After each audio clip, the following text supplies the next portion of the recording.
Selam herkese. Nasılsınız bugün? Bu videoda kişi zamirlerini ve kişi eklerini öğreneceğiz. Yani bu videodan sonra kısa cümleler kurabileceksiniz. Başlayalım bakalım.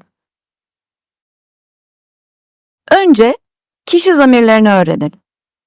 Kişi zamirleri şunlar: ben, sen, o, biz, siz, onlar.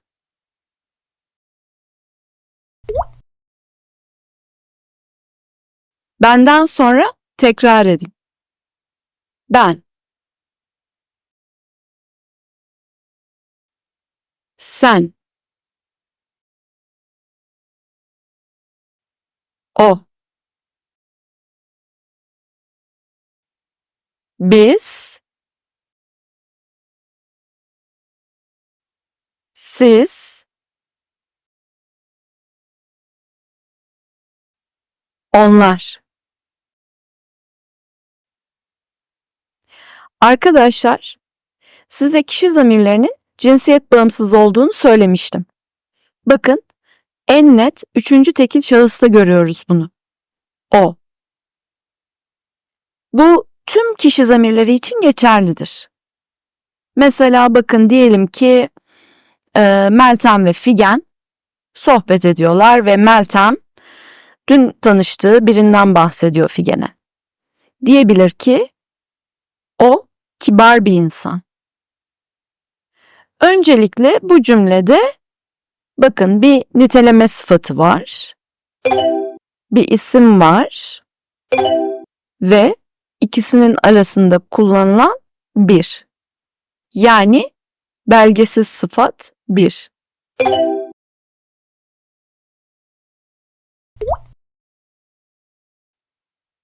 Evet, bakın bu cümlede üçüncü tekil şahıs o kullanılıyor.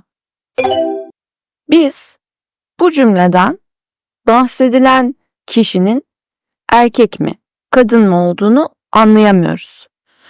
O kişi zamirinin içinde cinsiyet anlamı yok. Tabii ki diğer kişi zamirlerin içinde de cinsiyet anlamı yok. Ama en net bu örnekte görüyoruz. Ama Figen tabii ki Meltem'in daha önce anlattıklarından, yani içerikten aslında bahsedilen kişinin kim olduğunu, yani cinsiyetini biliyor. Ama biz sadece bu cümleyi duyduğumuz için cinsiyeti anlayamıyoruz. Mesela yanlarındaki çiçek için Figen diyebilir ki o güzel bir çiçek.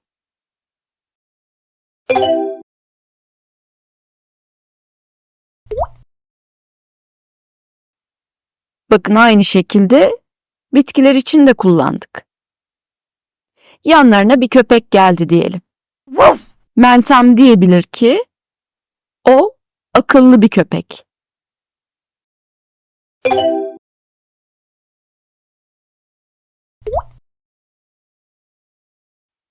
Evet, hayvanlar için de kullanabiliyoruz. Bir araba park etti diyelim. Figen bu araba ile ilgili şöyle bir yorum yapabilir: o pahalı bir araba.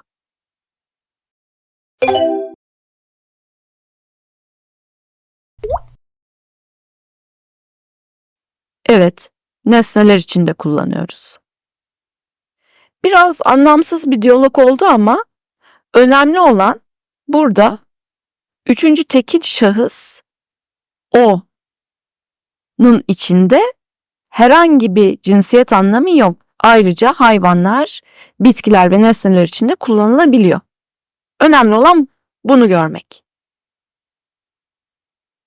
Arkadaşlar, tabii ki lütfen sadece o için değil, bütün kişi zamirleri için bunun geçerli olduğunu bilin lütfen. Ayrıca size kişi zamirleriyle ilgili ikinci bir bilgi vermek istiyorum. Bakın, ikinci tekil şahıs sen ve ikinci çoğul şahıs siz. Aralarındaki fark tabii ki tekillik ve çoğulluk. Fakat Türkiye'de tek bir kişiye siz diye hitap edildiğini duyacaksınız.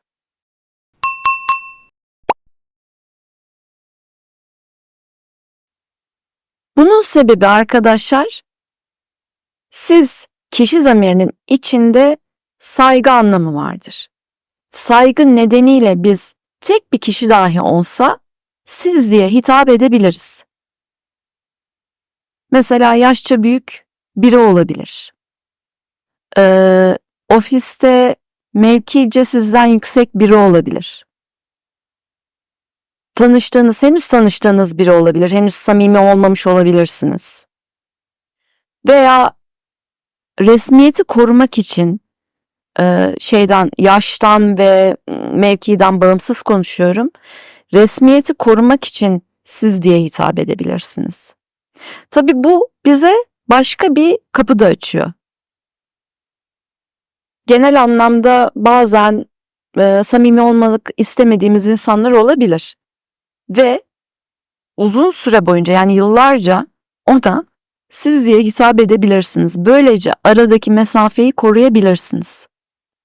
Arkadaşlar, tabii ki bu kültürel bir durum. Ama duyduğunuz zaman şaşırmayın. Yani tek bir kişiye siz olarak hitap edilir. Siz de tabii ki saygı göstermek istediğiniz kişiye, yaşça büyük kişilere, yeni tanıştığınız insanlara siz diye hitap edebilirsiniz. Bu çok güzel bir kibarlık göstergesidir, saygı göstergesi. O zaman arkadaşlar, bu genel bilgilerden sonra cümle kurabilmek için kişi eklerini de öğrenelim. Evet, cümle kurabilmek için kişi eklerine ihtiyacımız var. Peki cümle nedir? Cümle, bir duyguyu, düşünceyi, olayı, haberi, isteği, durumu anlatan kendi içinde anlamlı sözcük dizimidir. Ama Türkçenin temel özelliklerinde demiştim ki tek bir kelimeyle cümle kurabilirsiniz. O zaman Türkçe için bu tanıma şunu ekleyebiliriz. Cümle, bir duyguyu, düşünceyi, isteği, olayı, durumu, haberi anlatan kendi içinde anlamlı sözcük veya sözcük dizimidir. Cümleler büyük harfle başlayıp noktayla biterler. Değil mi? Bu genel ve basit imla kuralı. Ayrıca noktadan sonra her zaman büyük harfle başlanır. Evet, bunlar basit imla kuralları ama arkadaşlar, bunlara önem vermemiz gerekiyor. Çünkü yazı her zaman önemli bir iletişim aracı olmuştur. Günümüzde de dijital ortamda hepimiz bir şeyler yazıyoruz veya okuyoruz.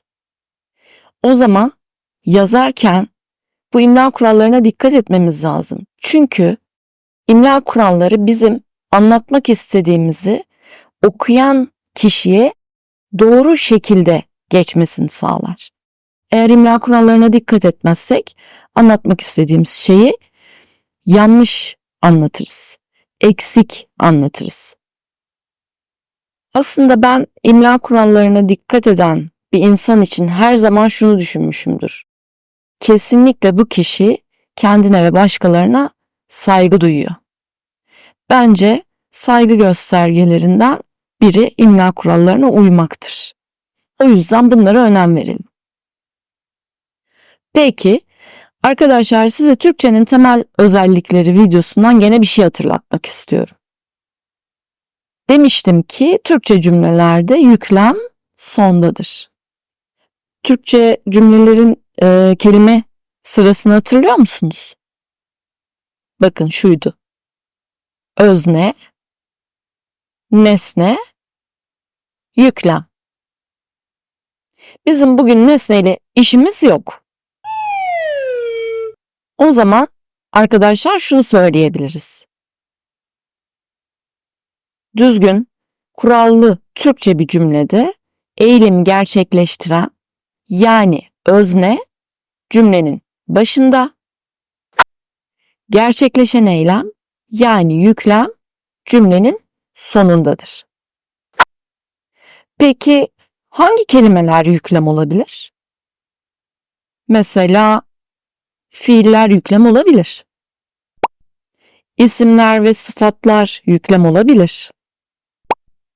Türkçe'de arkadaşlar zamir, zarf, edat da yüklem olabilir.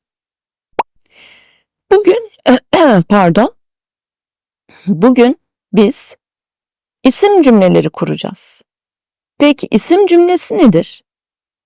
Arkadaşlar bir cümlenin yüklemi fiilse o cümle fiil cümlesidir. Bir cümlenin yüklemi fiil değilse o cümle isim cümlesidir. Tabii ki yüklemde bulunan kelimenin çeşidine göre de isimlendirebiliriz. Yani ben yüklemi sıfat olan bir cümleye sıfat cümlesi de diyebilirim ama genel olarak tüm bunlara isim cümlesi diyeceğiz. O zaman arkadaşlar bu genel Türkçe cümlelerin özelliklerini öğrendiğimize göre kişi eklerine geçelim. Türkçe'de kişi zamirlerinin her birine ait farklı ekler var arkadaşlar. Ve bu ekler kişi zamirlerine ait olduğu için kişi ekleri olarak adlandırılıyorlar. O zaman bu tabloyu dolduralım. Önce kişi zamirleri gelsin. Ben, sen, o, biz, siz, onlar. Kişi ekleri ben kişi zamirinin eki. İm, üm. Sen kişi zamirinin eki. Sın, sin, sün. O kişi zamirinin eki. Yok. Arkadaşlar, o kişi zamiri ek kullanmaz. Biz kişi zamirinin eki. Is, is, üz. Siz kişi zamirinin eki. Sınız, siniz, sünüz. Onlar kişi zamirinin eki. Ler. Evet, gördüğünüz gibi onlar kişi zamiri çoğul ekini kullanıyor kişi eki olarak.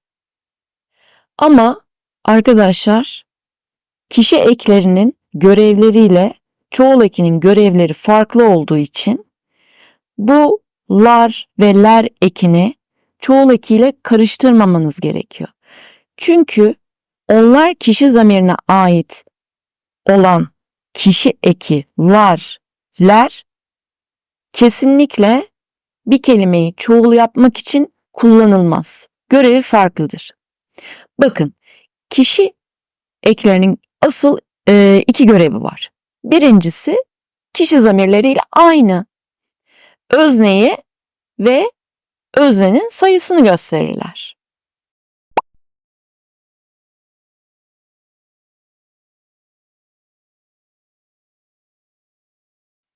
İkincisi arkadaşlar eklendikleri kelimeyi yükleme çeviren eklerden biridir.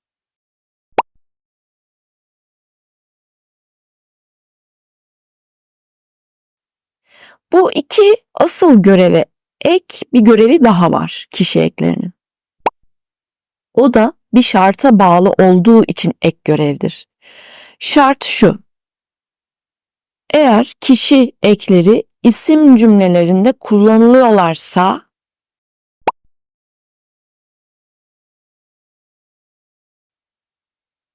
o zaman olmak fiilinin geniş zamanının görevini de üstlenirler.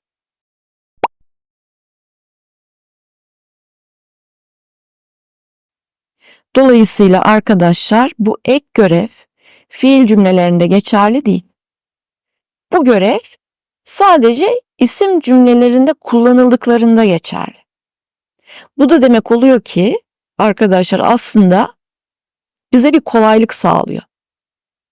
Çünkü isim cümlelerinde geniş zamanda bir kelimeyi, yani ismi, sıfatı, edatı, zarfı veya zamiri yükleme çevireceksek ekstra farklı bir zaman eki eklememize gerek kalmıyor. Biliyorum şu an size biraz karışık geliyor olabilir çünkü örnek görmedik ama aslında bu bizim işimizi kolaylaştıran güzel bir özellik. Fakat şunu lütfen kesinlikle unutmayın. Bu görev bir şarta bağlı olduğu için ek bir görevdir. Ve de tabii ki olmak fiilinin sadece geniş zamanını kapsar. Tüm zamanlarını kapsamaz. Onlar için daha sonra farklı ekler göreceğiz. Veya yardımcı fiiller göreceğiz. Peki. Demek ki arkadaşlar burada önemli olan şu. Bu görevler niye üstünde bu kadar çok durdum bu görevlerin? Çünkü bakın çoğul ekiyle aynı eki kullanan bir kişi zamiri var. Onlar.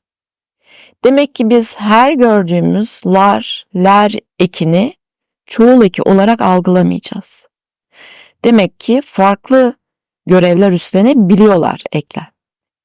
O yüzden Türkçe'de eklerin mantığını öğrenmek önemli. Evet arkadaşlar, o zaman şimdi biz bu tabloyu bu şekilde tabii ki öğreneceğiz ama bu yıldızlı açıklama bu tablonun bir parçası. Lütfen bunu unutmayın. Şimdi bu tabloyu kullanmayı öğrenelim. Arkadaşlar, çoğul ekiyle eklerin varyantlarının olduğunu öğrendiniz. Biliyorsunuz çoğul eki iki varyantlı bir ek. Lar, ler. Ve bu varyantların arasından hangisini kullanacağımıza sesli uyumuna göre karar veriyoruz, değil mi? Ama size aynı zamanda demiştim ki Türkçe'de sadece iki varyantlı ekler yok. 4 varyantlı ekler de var. Bakın bu tabloda 4 varyantlı ekler var. Kişi eklerinin çoğu 4 varyantlı ek kullanıyor. O zaman 4 varyantlı eklerin hangi sesli uyumunu kullandığını öğrenmek için sesli harflerin uyumunun derinlerine inmemiz gerekiyor. Bakın, Türkçe'de 8 tane sesli harf var değil mi? A, E, I, İ, O, Ö, U, Ü. Ve biz bu sesli harfleri iki gruba ayırdık. Kalın sesliler, ince sesliler. Kalın sesliler A, I, O, U. İnce sesliler E, İ, Ö, Ü. Ve çoğul ekinin sesli uyumu için dedik ki eğer kelimenin son seslisi kalınsa, yani A, I, O veya U'ysa lar kullan.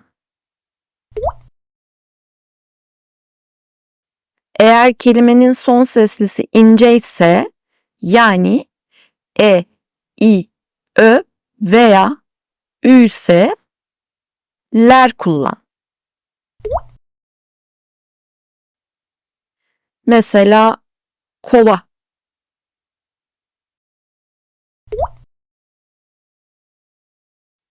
Eğer birden fazla kovadan bahsedeceksek, kova kelimesinin son seslisi A, yani kalın bir sesli.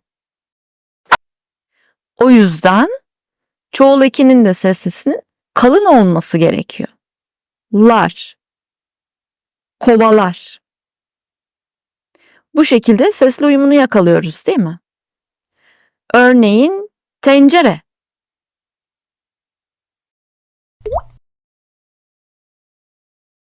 Birden fazla tencereden bahsedeceksek, tencere kelimesinin son seslisi E, yani ince bir sesli.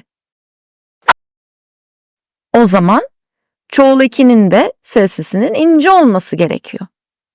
Ler, tencereler. Bu sayede sesli uyumunu yakaladık. Peki 4 varyantlı ekler için hangi sesli uyumunu kullanacağız? Çünkü bakın çoğul ekinin 2 varyantı var ve 2 şart içeren bir sesli uyumu kuralımız var. 4 varyantlı ekler için de 4 şart içeren bir sesli uyumu kuralı olması lazım. Bakın, bunun için sesli harfleri farklı 2 gruba ayıracağız. Düz sesliler, yuvarlak sesliler. Düz sesliler A, E, Ö, İ. Yuvarlak sesliler O, Ö, U, Ü. Aslında düz ve yuvarlak sesliler çok kolay. Çünkü bakın kendi şekillerinden de belli. Keskin ve düz hatlı olanlar düz sesliler. Yuvarlak hatlı olanlar yuvarlak sesliler. Ama adlarını aslında buradan almıyorlar. Şekillerine göre almıyorlar. Adlarını onları telaffuz ederken dudaklarımızın aldığı şekle göre alıyorlar. Şimdi beraber telaffuz edelim ve lütfen dudaklarımızın aldığı şekle dikkat edelim. Benden sonra tekrar edin. Düz sesliler için A, E, I, İ. Yuvarlak sesliler için O, Ö, U, Ü. Fark ettiniz değil mi? Dudaklarımız gerçekten düz ve yuvarlak şekil alıyor. Aslında alfabe videosunda I harfinde, Ö harfinde ve Ü harfinde biraz bundan bahsetmiştim. En azından I'da dudaklarımızın şeklini görmüştük. Ö harfinde O ile kıyaslayıp Ö'yü dudaklarımızın biraz daha önde olduğunu görmüştük. Aynı şey Ü için de geçerli. U ile kıyaslarsak eğer Ü'yü telaffuz ederken dudaklarımız biraz daha önde. Ama aynı zamanda yuvarlak bir şekil alıyorlar. Dolayısıyla belki şimdi bu harfleri daha iyi telaffuz edebilirsiniz. Bakın, şimdi de bu 2 grubu birleştireceğiz. Arkadaşlar, kalın ve ince seslerle düz ve yuvarlak sesleri birleştirelim. Düz, kalın sesliler. A, I. Düz, ince sesliler. E, İ. Yuvarlak, kalın sesliler. O, U. Yuvarlak, ince sesliler. Ö, Ü. İşte 4 varyantlı ekler için kullanacağımız sesli uyumu kuralının seslileri. Bu grubu kullanacağız arkadaşlar. Bakın 4 varyantlı eklerin sesli uyumu kuralı şu. Kelimenin son seslisi düz, kalın bir sesli ise, yani A veya I ise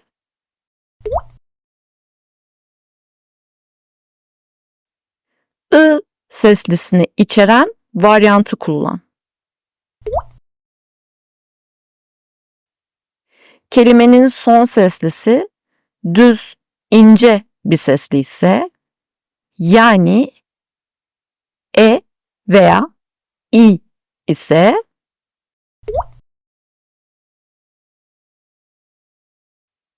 İ seslisini içeren varyantı kullan. Kelimenin son seslisi yuvarlak, kalın bir sesli ise, yani O veya U ise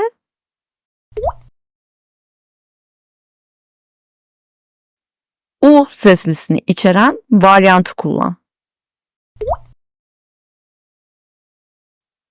Kelimenin son seslisi yuvarlak, ince bir sesli ise, yani Ö veya Ü ise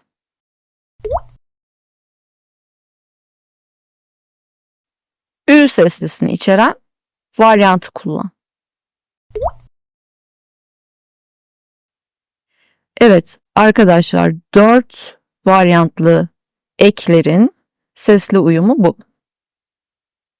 Bakın, gördüğünüz gibi burada genel bir kuraldan bahsediyoruz. Yani burada direkt kişi eklerinin kendilerini kullanmadık. Yani sizin karşınıza kişi ekleri haricinde başka bir 4 varyantlı ek çıktığında bu kurala göre gayet rahat ek seçebilirsiniz, varyant seçebilirsiniz. O zaman 2 varyantlı ekler için de sesli uyum kuralını genelleyelim. Yani bu çoğul eki için kullandığımız sesli uyum kuralını bütün 2 varyantlı ekleri için yapalım. Bakın, eğer kelimenin son seslisi kalınsa A seslisini içeren varyantı kullan.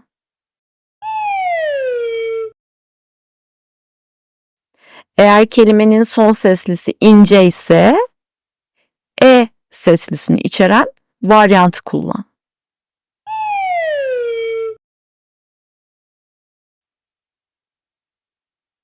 Bundan sonra arkadaşlar, karşınıza 2 varyantlı bir ek çıktığında artık hangi varyantı seçeceğinizi, eklerin hangi varyantını seçeceğinizi biliyorsunuz. Aynı şekilde 4 varyantlı eklerde de karşınıza herhangi bir 4 varyantlı ek çıktığında da hangi varyantı seçeceğinizi biliyorsunuz. Hatta size bu 2 kuralı şöyle sadeleştireyim arkadaşlar. Bakın, isterseniz 2 varyantlı ekler için diyebiliriz ki son sesli kalınsa kalın sesliyi içeren varyantı kullan. Çünkü A kalın bir sesli.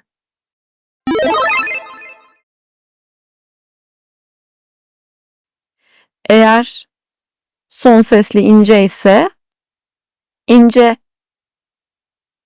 sesliyi içeren varyantı kullan. Çünkü E ince bir sesli.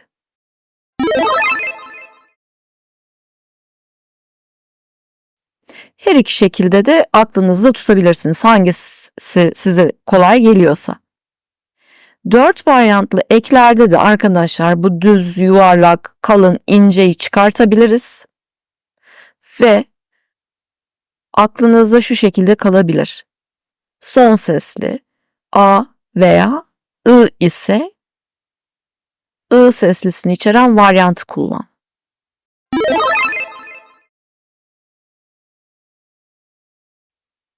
Son sesli E veya İ ise İ seslisini içeren varyantı kullan.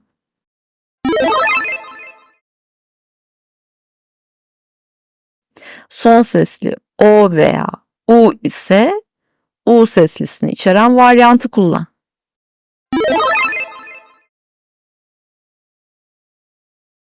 Son sesli Ö veya Ü ise Ü seslisini içeren varyantı kullan.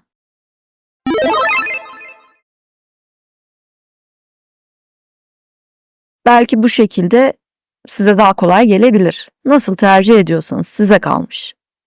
Burada ayrıca size bir kolaylık daha göstereyim. Bakın, varyantların içindeki kullanacağımız sesler hep şart bölümündeki son sesli. Peki. Şimdi arkadaşlar belki şöyle düşünüyor olabilirsiniz. 2 varyantlı eklerden sadece çoğul ekini gördük ve hemen arkasından 4 varyantlı eklere geçtik. Bu bizi biraz zorlamaz mı? Arkadaşlar belki zorlanabilirsiniz ama çoğul ekiyle birlikte 2 varyantlı eklerin kullanımına nasıl alıştığınızı varsayıyorum, daha rahat olduğunuzu varsayıyorum. 4 varyantlı eklerin kullanımına da ne kadar erken alışırsanız sizin için o kadar iyi. O yüzden bugün bu ders önemli. Hatta bu dersin sonunda arkadaşlar bu sesli uyumu kuralları size çok daha kolay gelecek. Varyantları seçerken bu dersin sonunda bile daha rahat varyant seçeceksiniz. O yüzden örnekler görmeye başlayalım. Diyelim ki bana mesleğimi sordunuz ve ben mühendis olduğumu söyleyeceğim. Önce mühendis kelimesini öğrenelim. Mühendis.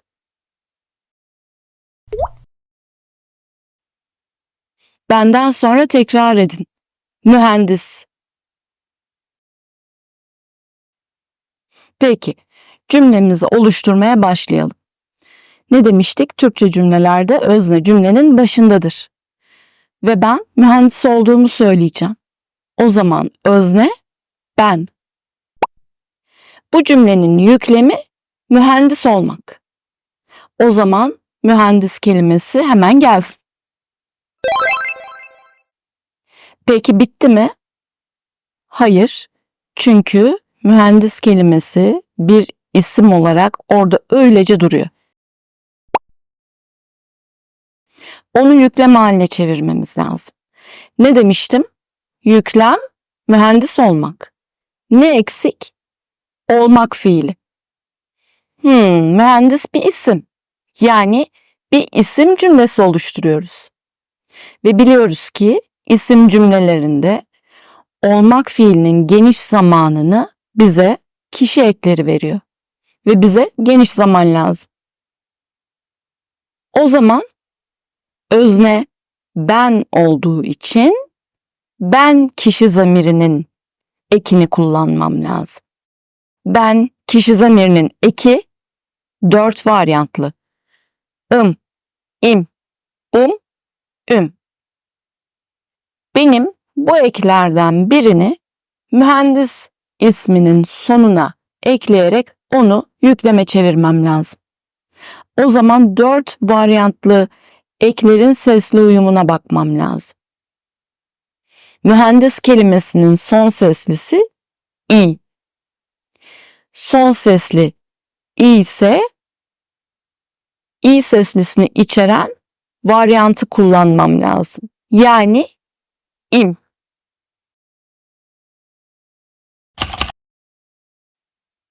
Ben mühendisim. Cümleyi bitirdik mi? Evet, bitirdik. O zaman noktamızı koyabiliriz. Çünkü anlamlı, düzgün, kurallı bir cümle kurduk.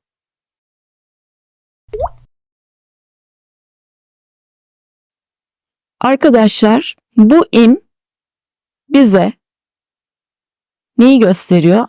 Öncelikle özneyi ve öznenin sayısını. Ayrıca mühendis ismini bu örnekte yükleme çeviriyor.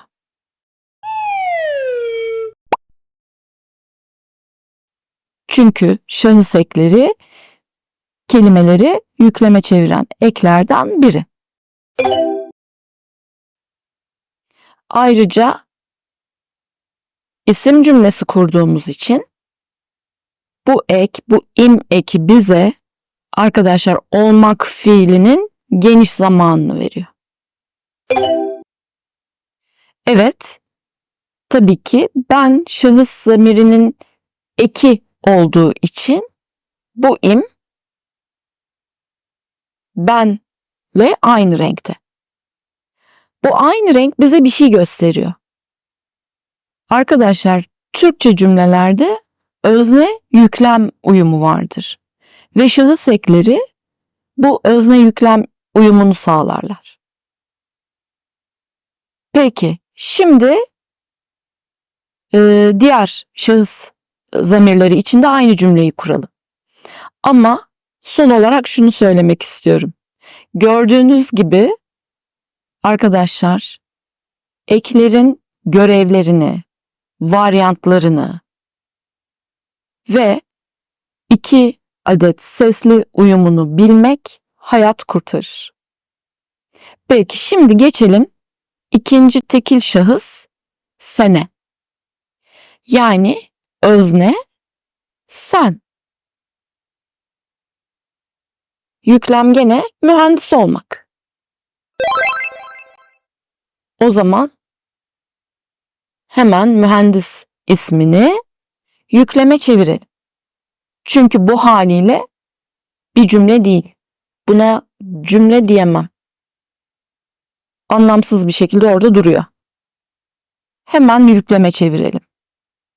Özne sen olduğu için sen şahıs zamirinin ekini kullanacağım. Sen şahıs zamirinin eki 4 varyantlı. Sın, sin, sun, sün. Mühendis kelimesinin son seslisi i olduğu için i seslisini içeren varyantı kullanmam lazım. Sin.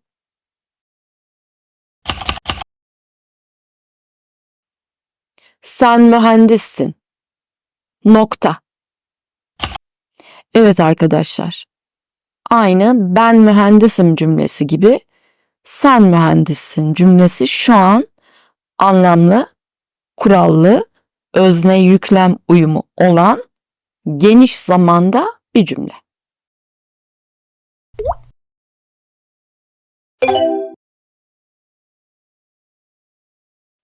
Sıra geldi üçüncü tekil şahıs zamiri o'ya.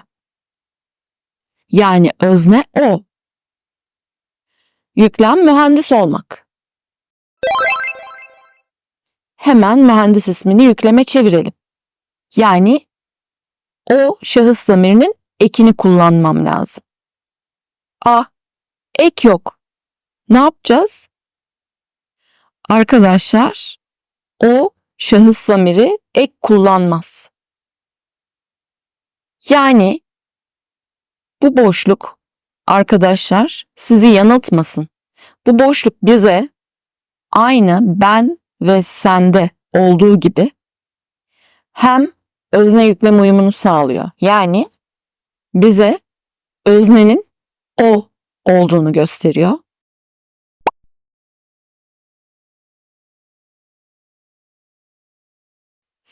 Hem mühendis ismini yükleme çeviriyor.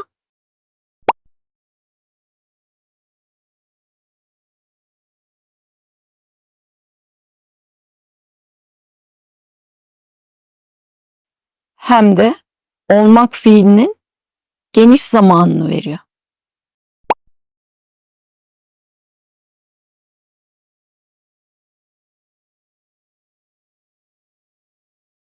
Bir boşluk bize ne kadar çok şey anlattı, değil mi?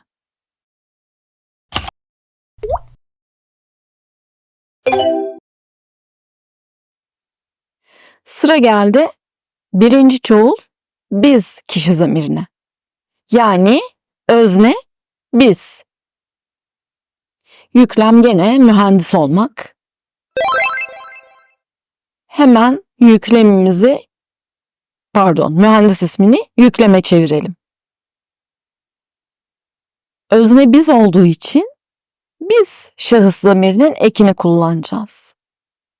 Biz şahıs zamirinin eki 4 varyantlı. Is, is, us, üs. Mühendis kelimesinin son seslisi i olduğu için i seslisini içeren eki kullanmam lazım.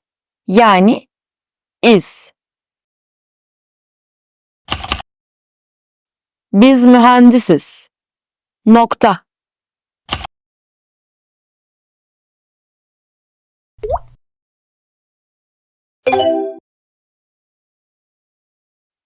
Sıra geldi siz kişi zamirine. Yani özne siz. Yüklem gene mühendis olmak. Hemen mühendis ismini yükleme çevirelim. Siz kişi zamirinin eki 4 varyantlı. Sınız, siniz, sunuz, sünüz. Gene aynı kelimeyi kullandığımız için, yani mühendis kelimesinin son seslisi i olduğu için i seslisini içeren varyantı kullanacağım. Çünkü ekimiz 4 varyantlı ve 4 varyantlı sesli uyumu kuralına uyuyoruz. Yani siniz.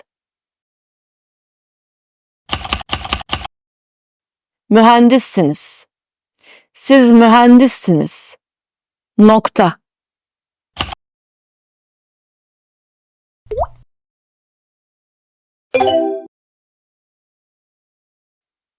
Ve son olarak üçüncü çoğul şahıs onlar.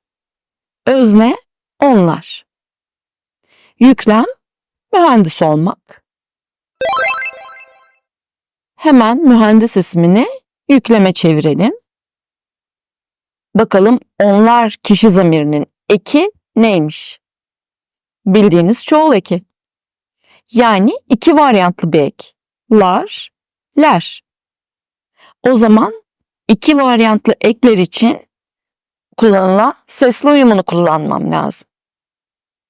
2 varyantlı eklerin sesli uyumunu da genellemiştik. Yani demiştik ki son sesli kalınsa A seslisini içeren varyantı kullan. Son sesli ince ise E seslisini içeren varyantı kullan. Bizim yükleme çevireceğimiz kelimemiz mühendis. Son seslisi i. Yani ince bir sesli. O zaman E seslisini içeren varyantı kullanmam lazım. Yani ler. Mühendisler. Onlar mühendisler. Nokta.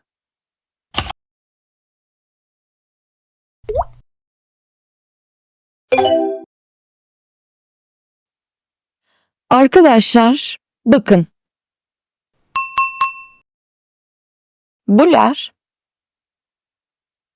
kesinlikle mühendis ismini çoğul yapmıyor. Şöyle, çoğul yapmak için kullanılmıyor. Bu ler aynı diğer kişi ekleri gibi bize öznenin onlar olduğunu gösteriyor. Aynı zamanda mühendis ismini yükleme çeviriyor. Ve aynı diğer şahıs ekleri gibi isim cümlesi kurduğumuz için bu ler olmak fiilinin geniş zaman görevini üstleniyor. Tabii ki bütün bu görevler diğer şahıs ekleri için de geçerli olduğu için ne yapmış olduk arkadaşlar? 6 tane geniş zamanda cümle kurmuş olduk. Bakın özne ve yüklem arasında bir uyum var dedik değil mi? Yani ben için ben şahıs zamirine ait ekleri, şahıs eklerini kullanıyoruz. Yani gidip de ben için sen şahıs zamirinin eklerini kullanmıyoruz. Bir uyum sağlıyoruz. Peki bu uyuma sizce özne ile yüklem arasındaki sayı da dahil mi? Çünkü şu an size sadece üçüncü çoğulda bu sayı bakımından özne yüklem uyumu varmış gibi gözükebilir. Çünkü çoğul ekini öğrenmiştiniz. Arkadaşlar, diğer şahıs eklerinin hepsinde de özne ve yüklem arasında bu sayı bakımından olan uyum var. Bakın, ne dedik? Bu im bize birinci tekil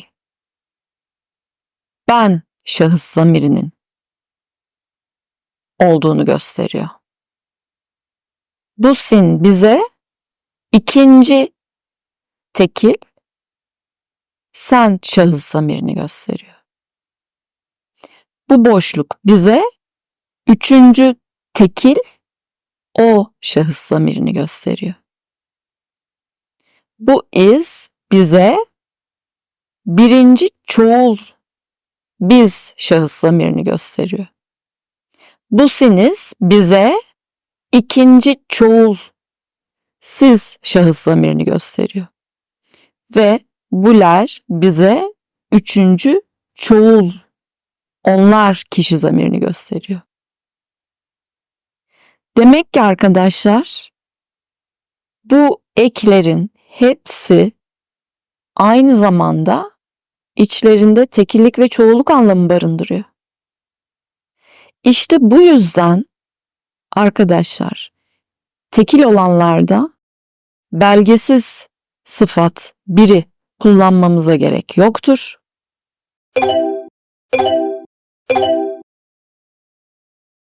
Çoğul olanlarda yüklem haline getirdiğimiz ismi çoğul olarak kullanmamıza gerek yoktur.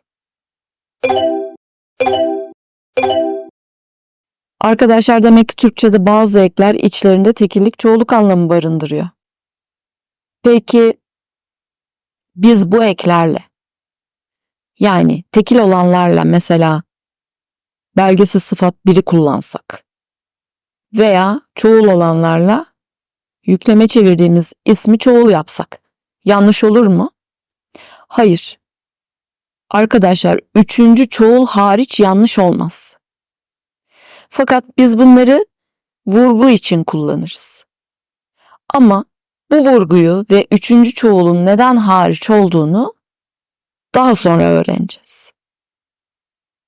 Belki bu durum size aslında Türkçe'de neden belgisiz artikelin aslında belgisiz sıfat olduğunu da anlatabilir. Yani Türkçe'de belgesiz bir artikele neden ihtiyaç yok? Bu şekilde sezebilirsiniz. Çünkü Türkçe'de bazı ekler içinde tekillik ve çoğulluk anlamı barındırıyor. Zaten o yüzden çoğul olanlarda da yüklem yaptığımız ismi çoğul yapmıyoruz. Peki arkadaşlar o zaman çocuklar, bizim kediler birbirine girdi. Tüm bu cümleleri beraber telaffuz edelim. Benden sonra tekrar edin lütfen. Gümüş izin verirse tekrar edeceğiz. Oğlum, Gümüş, Gümüş, Gümüş, gel, gel, oğlum.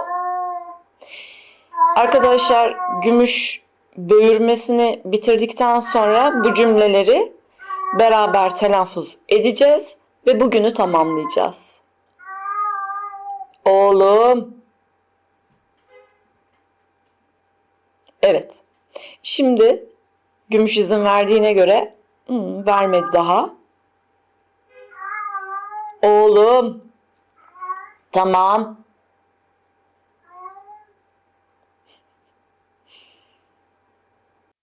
Şimdi benden sonra tekrar edin lütfen. Ben mühendisim. Sen mühendissin. O mühendis. Biz mühendisiz. Siz mühendissiniz. Onlar mühendisler. Evet arkadaşlar, bugünlük bu kadar diyelim. Çünkü diğer geçtiğimiz haftalara göre biraz daha zor bir konu. O yüzden bu konuya bir sonraki videoda devam edelim, tamam mı? O zaman şimdilik hoşça kalın.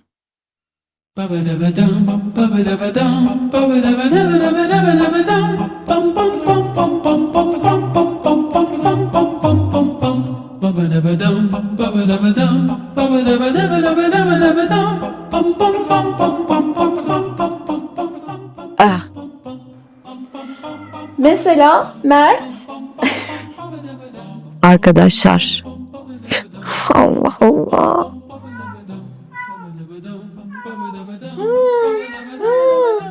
Gel. Getir bakayım patiğini bana, gel. Gel. Gel. Aşkım. Gel. Şükran. Nasılsınız bugün? O zaman başlayalım bakalım. Kişi bağımsız. Tek bir cümle de olabilir. Tabii ki bir kişi eklerine ihtiyacımız var. Kişi eklerine şimdi bu kablo örneğin yuvarlak sesler. Sesli uyumunu yakalıyoruz, değil mi? Özneyi. Yani gel bakalım buraya. Bacık.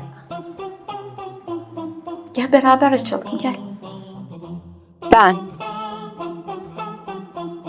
Sen. Siz.